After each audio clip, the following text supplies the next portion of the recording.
of the most difficult things for many people to do is solve problems inside of relationships when there's an upset or a disagreement. What I want to do in this episode is I want to explain to you a little bit about the psychology behind why we get so stuck when it comes to solving problems or understanding or even listening to each other inside of an argument or a disagreement in our relationships.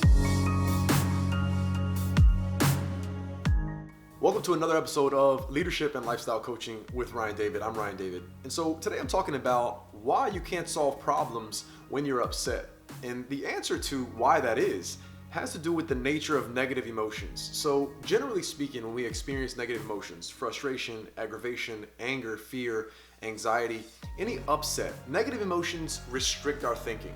And this is important to understand because a lot of the times when you get into a heated debate or an argument or an upset or there's an emotional outburst that takes place between two people, oftentimes understanding is very important. And in that particular moment, when both people or one person is highly upset and emotions are flaring, negative emotions particularly, that's going to serve as a barrier for you to be able to come together and solve the problem or even understand each other. And the reason, once again, is because negative emotions and the nature of negative emotions and what they do to our thinking. What negative emotions do, all the ones that I just named and any others that you can think of, whenever you experience a negative emotion, what it does to your psychology is it limits your way of thinking. It closes your mind. It gives you laser focus. Because really what's going on with negative emotions are at the core, what we're designed to do is find a threat. When we experience a negative emotion, that's a red light, or I should say a red flag, that something's wrong. And so what we want to do is we want to find out what's wrong and we want to laser in and we want to focus on that. So when we experience negative emotions, what it does is it cuts off and it blocks off and it cuts out the opportunity and the ability to think creatively, to think openly, to understand, and all those sorts of things that happen when we're experiencing positive emotions. What positive emotions do is they open our mind. And so when you experience positive emotions, they're kind of, I call those green lights. It's a green light. The coast is clear. You're free to go. Pay attention to whatever you want. Brainstorm, sit back, relax, imagine. Your mind opens up with positive emotions. So going back to arguments and disagreements, those negative emotions that you feel at that moment that you maybe need to solve that problem, the negative emotions kind of have you stuck. And what they've already done is, and you don't even realize this consciously, is they've narrowed your way of thinking and they've narrowed the way that you process information. And it's closed your mind. And some people are closed-minded all the time, and it's even worse when you experience negative emotions. So it's kind of contradictory, or I should say it's a little ironic that at the time that you most need to solve the problem is sometimes the worst time to try and solve it. So if you're experiencing negative emotions and you're in the middle of an argument and you want to solve it, sometimes at that particular moment when you're experiencing those negative emotions, it's going to be almost impossible to do so. So what you need to do is a couple of things. You need to step back and one, recognize that you're experiencing negative emotion, or that your partner is, or whoever you're in a conversation with is experiencing the negative emotion. And it by itself can be a barrier. So recognize that and say, listen, we're experiencing these emotions. Things are high. Let's just take 15 minutes. Let's come back to this tomorrow. Let's talk about it. Let's agree to talk about it, but at a different time when we're in a different state.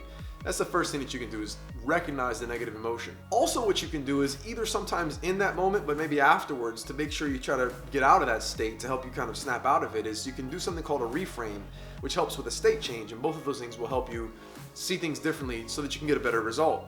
And so what a state change will do, or you reframe, when you reframe things, what it'll do for you is it'll allow you to open up your mind. And so one of the most common reframes is when you're experiencing something, negative, and you're fixated on a negative thought or something, and you're in a negative state.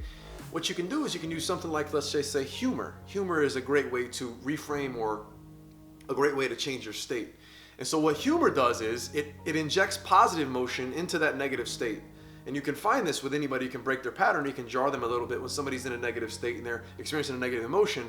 Well, humor or positive emotion can undo that. It can really cut right into it. So you can do it for yourself, or you can do it with your partner or whoever you're with, and you got to be selective about it and you got to be intelligent about it. But negative emotions really limit and restrict our way of thinking, and positive emotions can undo that effect. So what you need to be able to do for yourself and sometimes for other people is you need to be able to reframe things. And so by reframe things, I mean maybe, for instance, see the humor inside of what's going on. Because once again, when you experience that negative emotion at the time you're in a negative state, what that does is it frees up and it opens up your cognitive capacities and your frame of reference and the way you see things. So humor is a great way to reframe things and to inject positive emotion into an experience or a situation where negative emotion is kind of ruling the situation. Because that negative emotion, once again, it's going to limit the way you see things. It's going to restrict your frame of reference. It's going to prevent you from being open-minded. That's what negative emotions do. They restrict our way of thinking. Some people say when people get really angry or they go into a rage, they black out, but they don't. You never stop thinking or black out completely. What you do is you have laser focus on what you perceive to be the threat.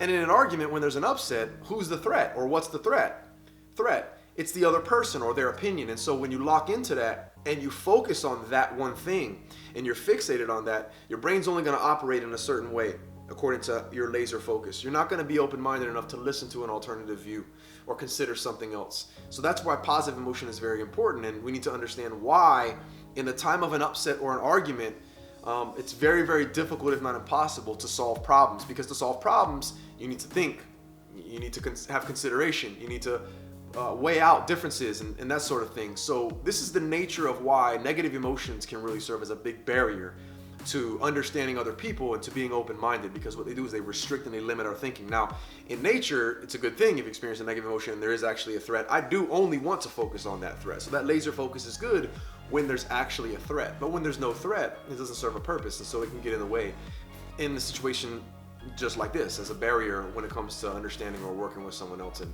finding common ground. Just keep in mind the benefits of positive emotions and recognize when you're experiencing negative emotions and the barriers that they can be when it comes to understanding other people and resolving problems and getting to the bottom of conflicts. And the ability to be open-minded really depends upon your understanding and listening to and receiving new information. And when you have negative emotion that you're experiencing, sometimes that can limit the amount of information that you're willing or even able to process or to see. That's all I have for you today. I hope you enjoyed this video. If you have any comments or questions, be sure you leave them down below. And until the next episode, remember, every day is an opportunity. Take care.